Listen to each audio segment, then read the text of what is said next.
Alright, now we have another chapter of Bakemonogatari. This is chapter 38. We have the vampiric Araragi-san, who received his powers from the legendary vampire, the hot-blooded, cold-blooded, iron-blooded Aurelia. I don't know how to say her name. And then on the other hand, we have Sugura Kanburu, possessed by the Rainy Devil. Araragi's objective: to survive her onslaught such that her wish to kill him is considered null and void by the demon, as it simply cannot be done, and she is released from its infernal contract. Will he be able to pull off such a feat? Yo, he greets her in his usual casual style. Before we start, I should rehearse how to exorcise a demon. A cool shot. Skulls. Y'all like some skulls? Oh, no time to explain. Another amazing action shot. Kanburu leaping overhead, smashing down with her left fist. His arm obliterated, but instantly back. According to Oshino, the essence of demon exorcism is that it's an important job that takes a lot of time. Even if I gave Shinobu enough of my blood to reach my limit, there's still a limit to my vampire abilities. Gets in a nice kick. Looking pretty cool. Nice, kind of efficient stance, I would say. Sorry, Kanburu. My instant kill version that Oshino was referring to was my spring break version. Talking about when I fought with my full vampire abilities. Right now I can release 1/10 of my power. Even that seems like an overestimation when I think about it. Yeah. During Kizu, we only really saw it briefly, but his powers are actually nuts. When he fully abandoned his humanity and fought like a vampire against the final opponent. Guillotine Cutter? Is that the final human guy? The Rainy Devil is only her left arm. Ooh, cool. This fighting style where she entirely uses her left arm for everything, I think is really neat. It reminds me of that Rick and Morty episode where Morty gets like the gigantic arm of the convicted serial killer or whatever, and they're living on like the Mad Max planet. Anyways, yeah, it's pretty neat. It's like very kind of unconventional compared to normal fight choreography. The one thing that surprises me is that Kanburu has her clothes on.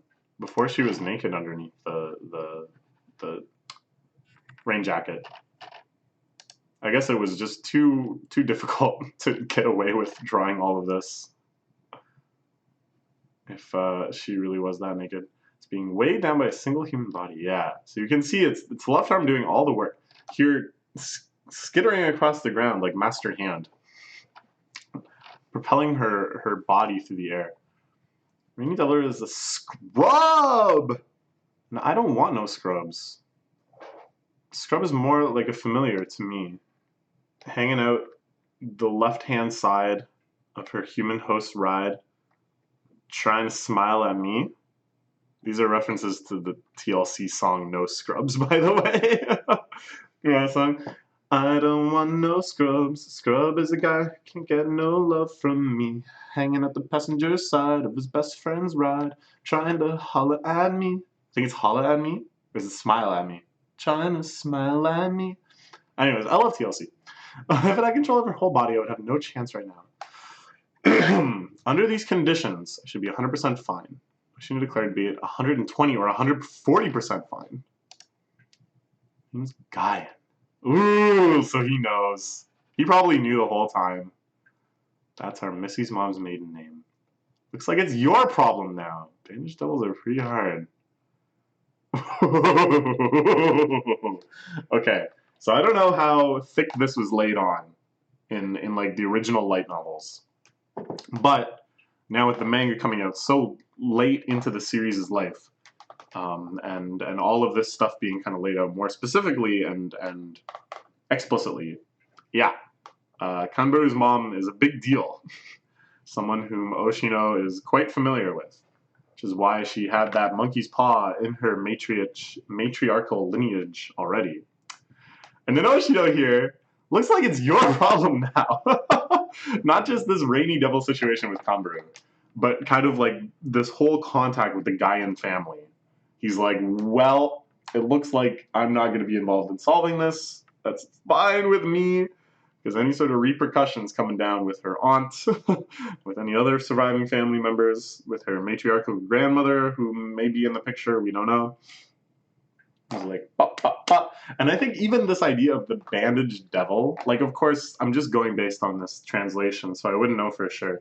But I feel like this kind of has implications that it's like, oh, getting involved with this family, it's like there's so much of it under wraps. You still don't really know what you're going to get when these bandages come off. That like fighting against this demon is really the least of your troubles.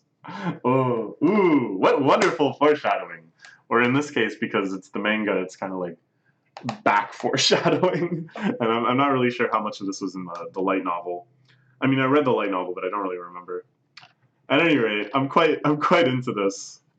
And the fact that Araragi kind of thinks of this, like, as he's fighting, he's just kind of going over all the stuff Oshino said while they were chatting before.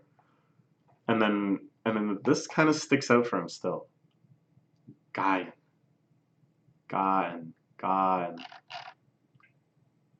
Personally wondering about what happens to the remnants. It seems you're lucky it's only the left hand in this case. This, of course, another thing that happens in the far, far future. In fact, the most forward chronological Monogatari story, at least that I've read so far, or seen in any fashion, is what happened to the remnants. Alright, this is an amazing shot. All of this like lab prep station thing just crumbling. Just completely collapsing in on itself.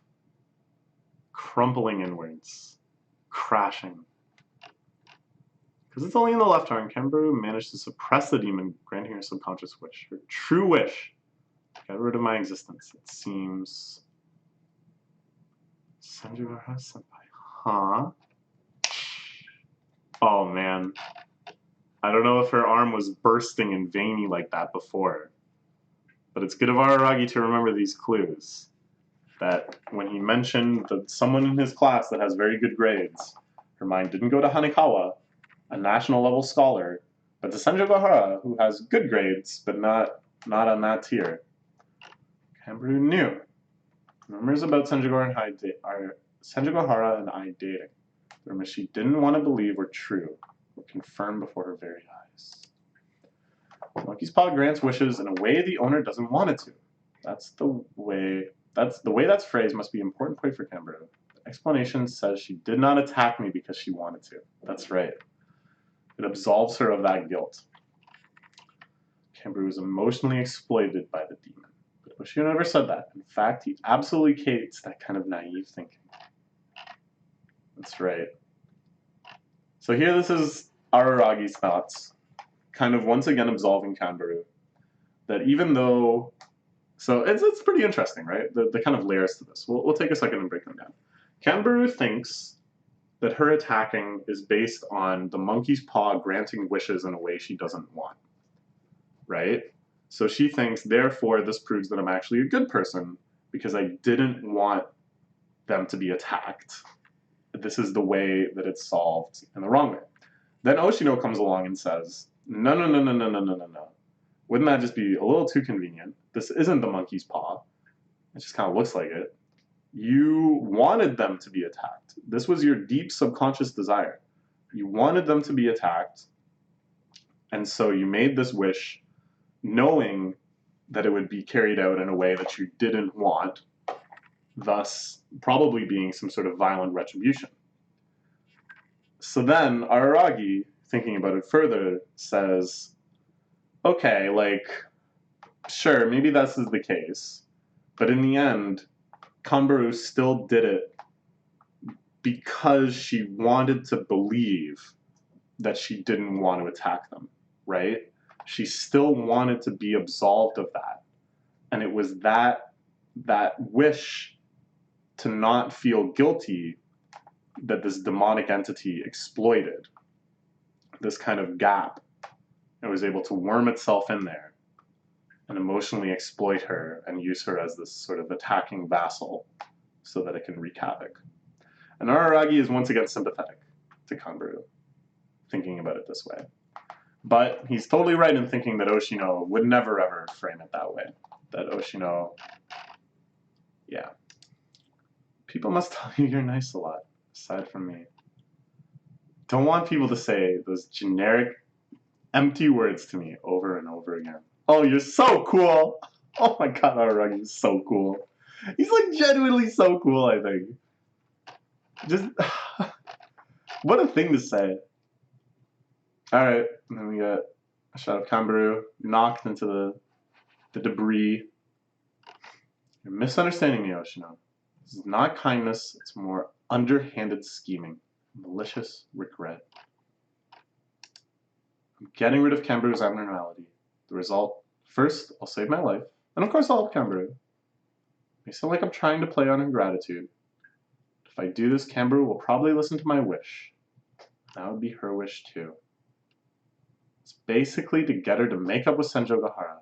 So they can go back to the days where they're the Valhalla combo. She can soften Senjogahara's Sundora, not Tsundere heart. Sundora is just soon, I guess, without the dere part. So Araragi, yeah, in the end it's like totally selfish. He likes the idea of the Senjogahara that was so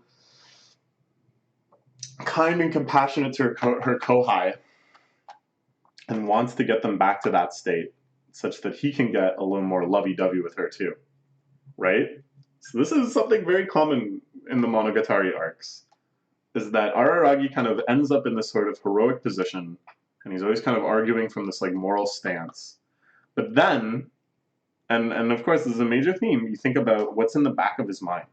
What is like the other plan? What's his dick trying to do?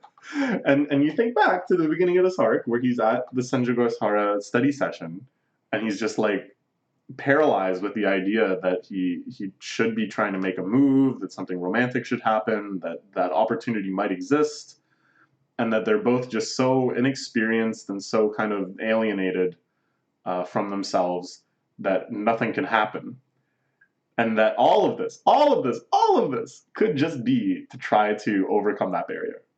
Maybe, right? Like, it's funny to consider. And so many other arcs have the same sort of parallel. Like, I don't want to get into it too much because we haven't really seen it yet, but the Hanekawa arc, that's like the big, bold, definitive statement where he's putting his life on the line and doing all of this stuff to save Hanekawa. And Oshino is just kind of like, why? Like, don't, like... this is so stupid.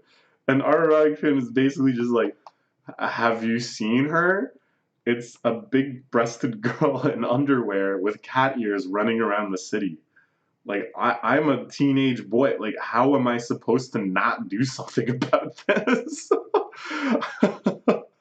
It's like I don't know. Could every arc be explained with these sort of things? Maybe not every arc, but anyways.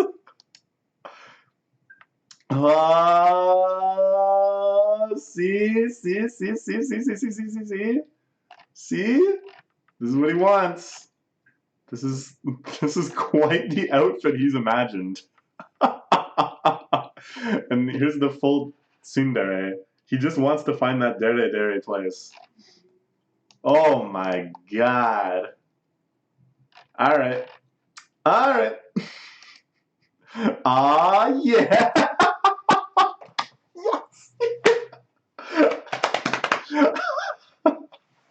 Oh my god, Araragi is so cool.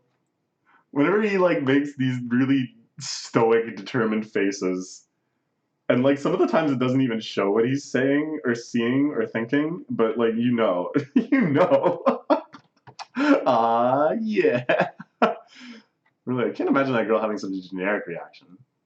Here we have a very strange mashup of Senjogahara's office supply aesthetic and then the traditional Japanese food that Araragi is hoping that she'll cook for him. Cool. I would like. Oh my god.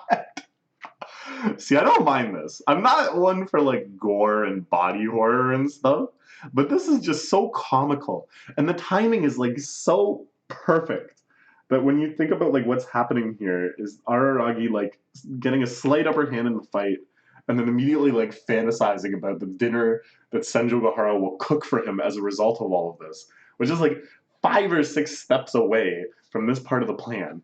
And he just gets sucker punched like in the gut. What? Oh my god. Oh my god. Oh my god. Oh, I just dodged that, right? Oh my god, it's all coming out. Oh. Compared to yesterday, it's a lot faster. Oh god, ooh, when she's stepping on his guts like that. Oh man. Alright. A crazy chapter. All over the map. To have this page where Sanjo Gahara is serving him up omurice and Hamburg steak and acting all tsum or dere with the light bulb with the flowers in it. I didn't even see that. The flower motif in these last few chapters has been fantastic. I can't even break it down. It's just so consistent. Like, all this stuff, and then and like, okay, like the number of times that like a long kind of narrative fantasy starts with Araragi going, well, you know, I can't really imagine it being that generic, and then all right, let's break down like exactly how she would act and all these little details and stuff, things that really appeal to me, and we're all having a good laugh at Aragi's like fetishes and his the wacky way his mind works, and then boom. Oh my god. Oh, this is so nut. Oh, I can't even look at it. This page is like so horrific. Okay, the fight rages on. We'll see you next time.